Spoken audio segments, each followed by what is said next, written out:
So we're going to start backwards. Group 20. You can come up and share what you folks talked about.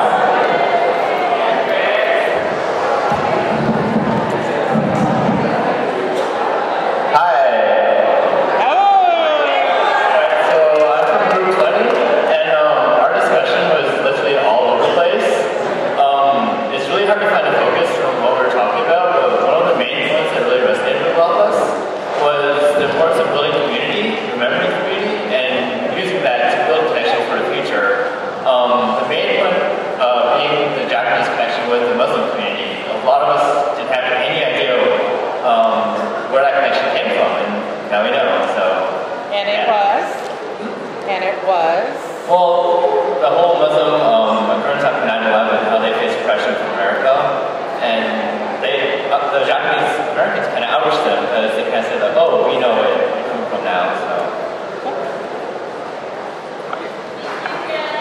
Thank you. Now, the other thing about this portion of the program is, this isn't just about sharing out from your small groups. If anybody has, let's say you've been inspired by something you've heard or learned today, and you want to share that. We've had poetry in the past, we've got music, we've got singing. If there's anything you want to share, this is the time, all right? But we'll continue with the small groups. Group 19. Hi. Yeah, I'm Andrew. I'm from Group 19.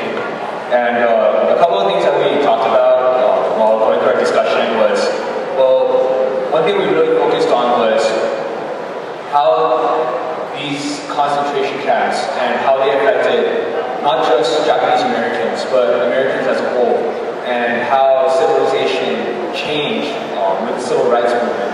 And the way I thought about it was, even though you could physically repress the Japanese American people in these concentration camps, the spiritual outpouring that came in the aftermath in the civil rights movements for equality, for Japanese Americans, for all minority groups, as something that's made a definite, lasting impact, and that's one of the things that we focused on in our group.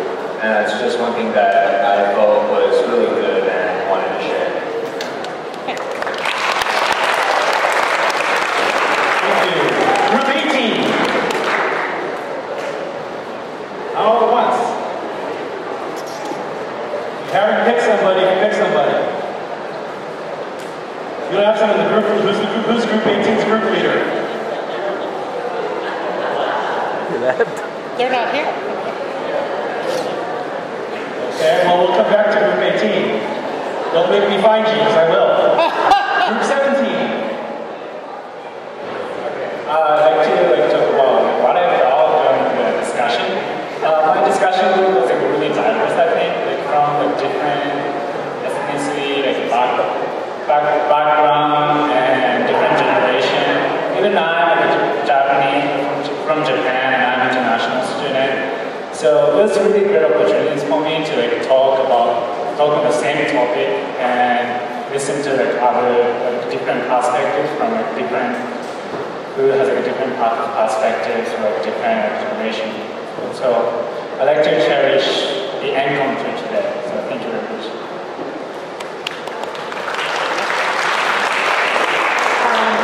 Some of those perspectives that I thought was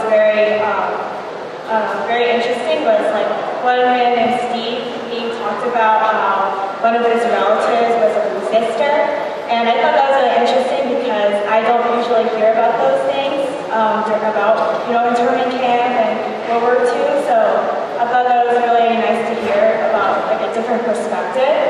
And I guess another perspective was a woman who was not Japanese American, but as a child, like she talked about how I don't know what the atmosphere was like during that time, like during World War II and like the Pearl Harbor bombing, and just how no one usually talked about it, like no one in her family was talking about the situation, but you could still feel that atmosphere, that eerie atmosphere that something was wrong. So I don't know, just hearing those different things like enhances my experience every year going to Manzanar, so I really appreciate this. Okay, have we found Group 18 yet?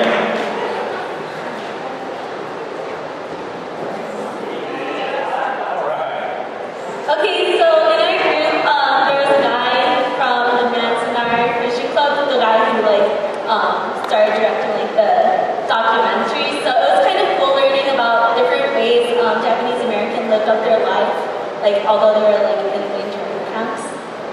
There was also a woman that was born in Manzanar, and we also learned about her experience and how it's really hard for her parents to talk about their experiences.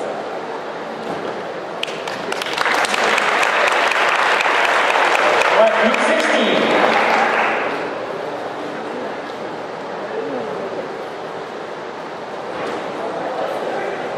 Once again, not all at once.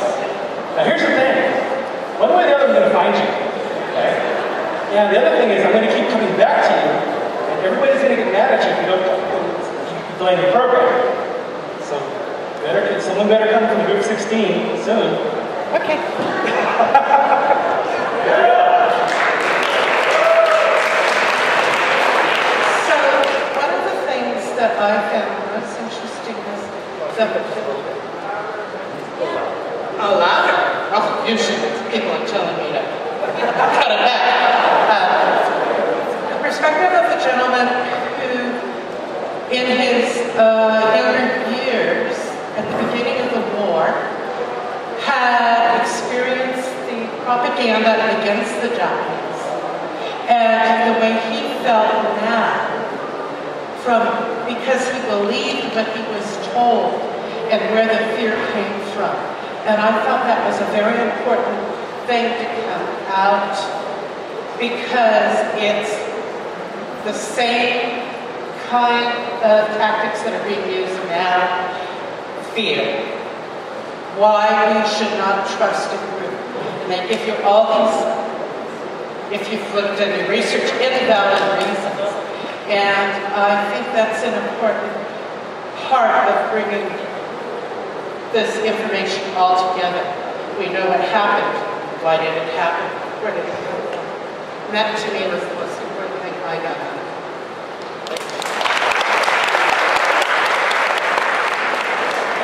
Somebody from group 15. Okay. So I think that one topic that kept on coming up throughout our group meeting was the relevance of Manzanar to events that have either just occurred or are currently happening and affecting our life. If we take a look at the Muslim American community, we had a Muslim American who shared her stories about how she was, unfairly treated just because of the way that she dresses and because of her religion. Even looking at Guantanamo Bay, that's something that's very similar to Manzanar. Or look at the ways that laws are interpreted by our politicians. Those are all things that affect us right now. And even though Manzanar seems like it's a very isolated event that happened, back in 1942, it's something that we can really learn from and apply in many different aspects of our lives.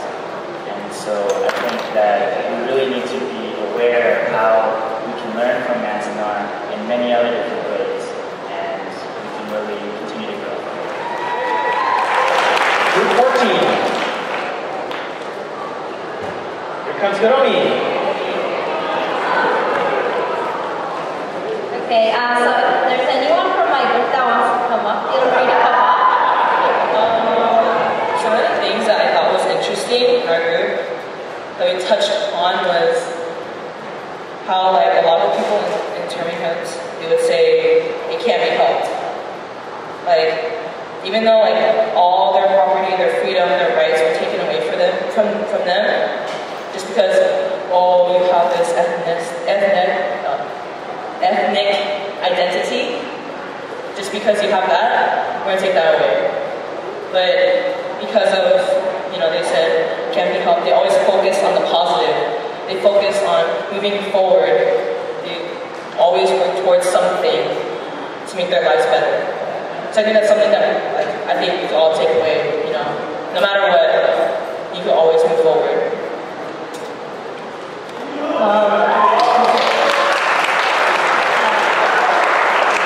Going along the same lines, one lady in our group named Yoko, she was mentioning she was from Japan, but she said that she was amazed at how, even though Americans went through such experience, they still had that resilience to keep their culture and custom throughout that camp life. And it was kind of interesting to see.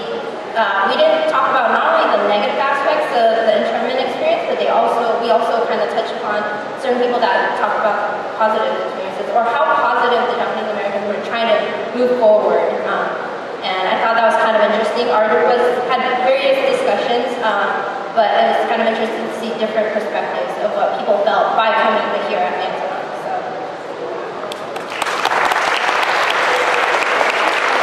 Okay. Group 13.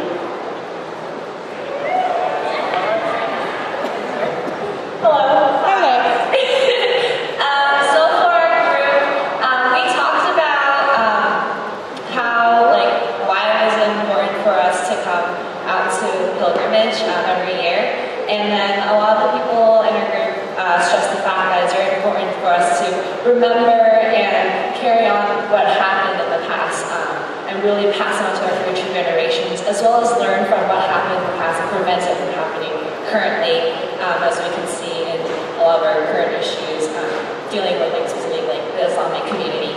And we also talked about ways to help us promote and spread the word about this.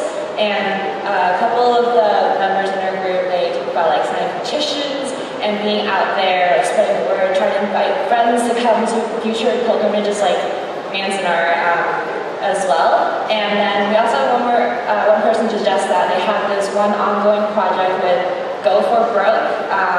It's his little shameless plug to what they're doing in that program is that they are trying to collect an archive of all the probably East days that experience shared their internment experiences and try to document that as much of that as possible before they are no longer available to do that. And so it's nice to know that there's organizations out there trying to put together as much information they have right in the past and just try to maintain this and pass it further on into the future. So yeah, that's all.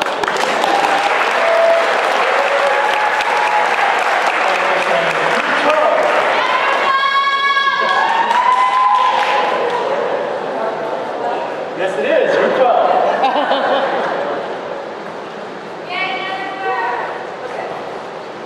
I'm not a college student, but I have a daughter that goes to UCLA, so that counts. Anyways, Group 12, we had a fascinating discussion about how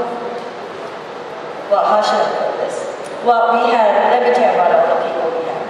We had a Basque Japanese internee who was 18 months old when he was in camp. So he told us about his experiences, not at camp, but how he grew up and how it formed his philosophy in life, and he had a fascinating philosophy in life. I met a man from my neck of the woods, my hometown in East LA, and he's actually the fourth person that at Manzanar that came from East LA that I met today. So it's kind of nice to know that my homies are here.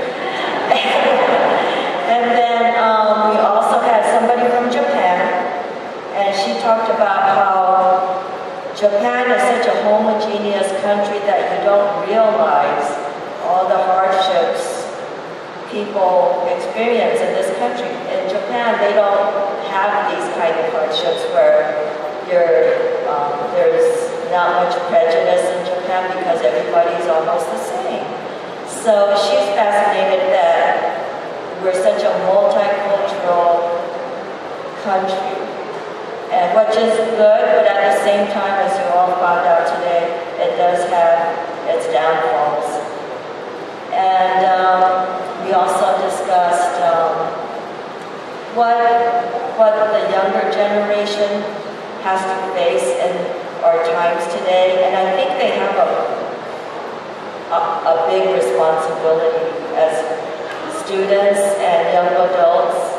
They do have a responsibility, I believe, to keep well, we had a debate about whether we want to keep this Manzanar story and just regurgitate it every year after year, or is it not just the stories, but the events and all the political implications that went along with the Manzanar experience, or the camp experience, World War II and all that. So we had a very interesting debate, especially among a couple of the people in our group.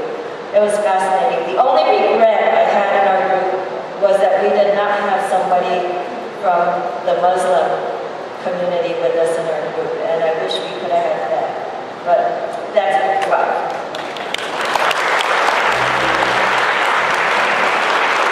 All right, group 11. Okay, so for our group, I guess, it kind of reiterates upon a lot of the points that were made before, but really the question of, once Manzanar is over, what do we do with the information that we've attained here today? Manzanar is one weekend, but it doesn't mean that the story ends. It doesn't mean that our experiences, kind of fade away just because we're not here together today. And I guess it really touches upon looking at the demographics of who's here today. It's different upon generations, the youth, those who returned, with race, there's a lot of different types of people with different types of backgrounds here today. So it really becomes a question of, it's not just about Japanese Americans and their internment, or just even Americans in general. One of the individuals in our group posed the question of, I'm Japanese, and Japan doesn't really talk about internment, like Manzanar, like that name isn't mentioned. Until fairly recently, in 2011, there was a drama that aired in Japan about Manzanar and internment. That's when people began to really learn about that story. So if the question is, how should Japanese really view internment, it's not really a question of whether it's, Japan and America, but really a question of this injustice that was taken upon, our rights as individuals, as citizens, as people. And a lot of people today, especially the youth, take for granted the rights that we think that we're entitled to. But it's really about, the government isn't necessarily entitled to uphold the rights of the Constitution. And we knew that from internment, that they took away things that we thought, we had, and they wouldn't be infringed upon, and they were. And that injustice has to be carried through. And, seeing how a lot of the younger generation today, kind of dominates these discussions now versus, even just a few years back, we have to take back what we learned today and disseminate it ourselves. Not just about regurgitating, but really, how has what I learned today really affect who I am as a person? And how does that really impact the community that I'm involved in and the communities that I'm in? And I think that was a really important point that we touched upon.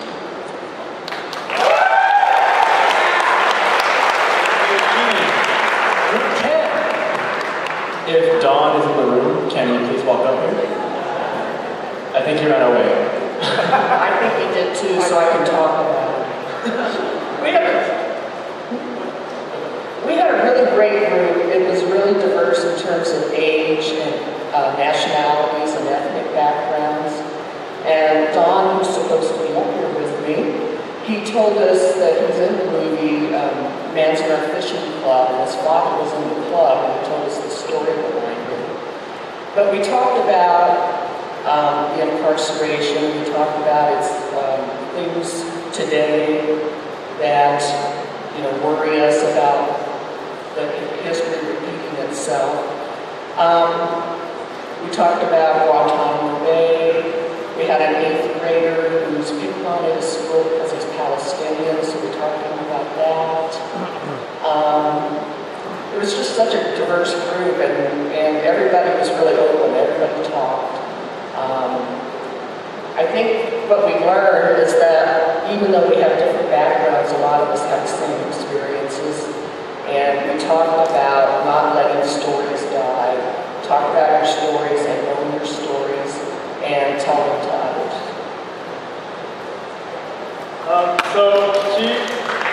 Yeah! Her name's Judith. She's awesome, by the way.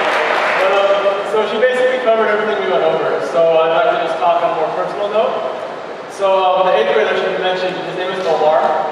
He is Palestinian and he gets picked on at school for being Palestinian. They call him camel jockey, they call him ragman, and he doesn't even wear any of the traditional clothing. So what we did is I gave him my number, and I said, hey, if those goalies mess with you, text me. I will go down there, and I will help you deal with it. And my friend's also going down, and he's a bit bigger than me, so he's more intimidating. So we're going to go help him out. And I think it's a good opportunity to actually practice. So hopefully text me back, and I'll show up with Calvary, maybe like wear baggy clothes or something, try to look tough. But yeah, it was really amazing to see him open up and actually talk about how it felt to be bullied. So I give him a lot of props for being that brave.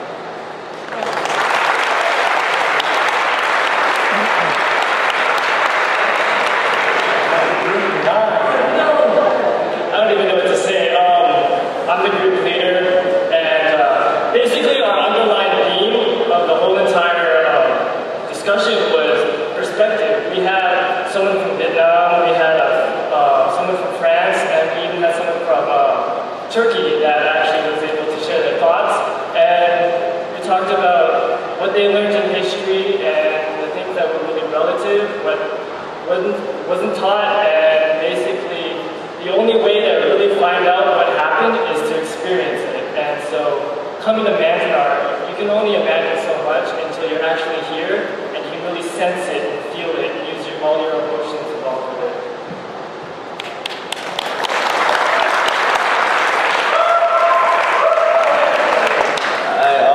So one of the things that we covered, actually one of the talkers in our group, Rachel, she's actually sitting right there, she talked about like social identity crisis, like how a lot of people that like actually went to Manzanar or like the other camps, they suffered through identity crisis like even before they went to the camp and after, because of all the prejudice and discriminations that they had to face.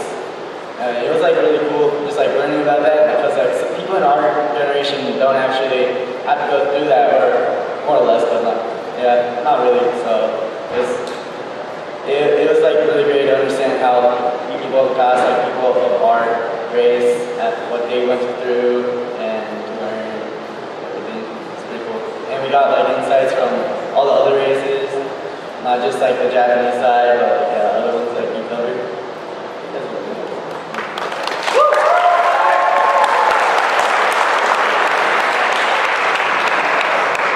First, I'd like to say, I'd like to apologize for Don for sugarcoating this next few sentences I'll be saying. Sorry. But and our group was very diversified, had older people, younger generation, and we all had different opinions and just different opinions of how our morals are challenged, about how history is challenged, and about how our society works today.